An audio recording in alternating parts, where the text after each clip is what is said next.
Okay, got that roller out. That's what's left of the bearing. Obviously, it's a ball bearing. I'm wondering if this is one of those eccentric type bearings. I don't know. You kind of tighten them up or whatever, and they lock. That's the other side there.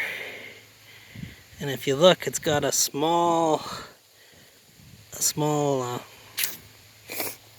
like orbit, like irregular orbit. And then obviously that's the tube end of that roller, but we're no longer working on that roller.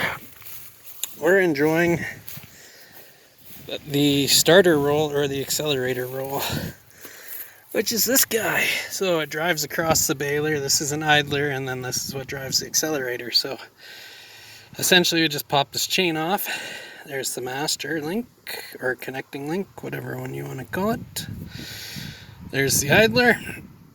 Pop the chain, take the gib key out, and then open up that flange. Okay, chain apart at the master. Loose end there, loose end just draping. Next we'll spray this with some WD Forte and take a chisel and knock that gib key out. Just mark that shaft so with a scribe, so we put that back in. Maybe I'll take a tape measure and measure it as well. Okay, scribed a line, and it's approximately 5/8 right there.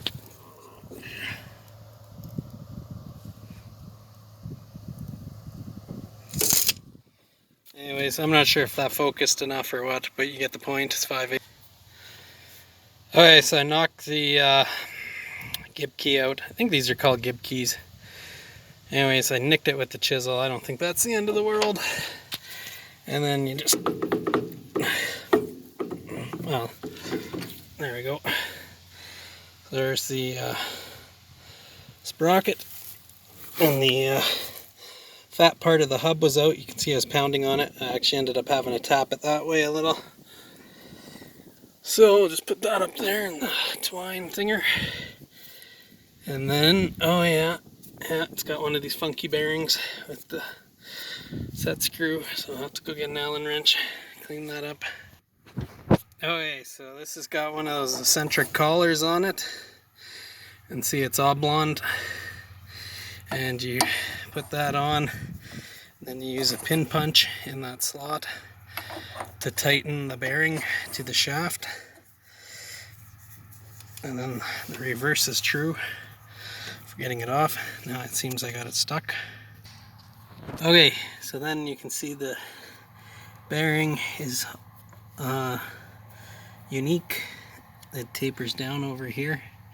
So that's how you taper or tighten the bearing to the shaft via that taper. So just backing out this. This is 1/2 inch, I think. The nuts are 3/4 anyways, so just take that flange off.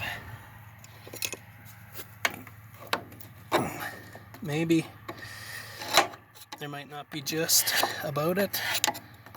Should be 2 halves right here.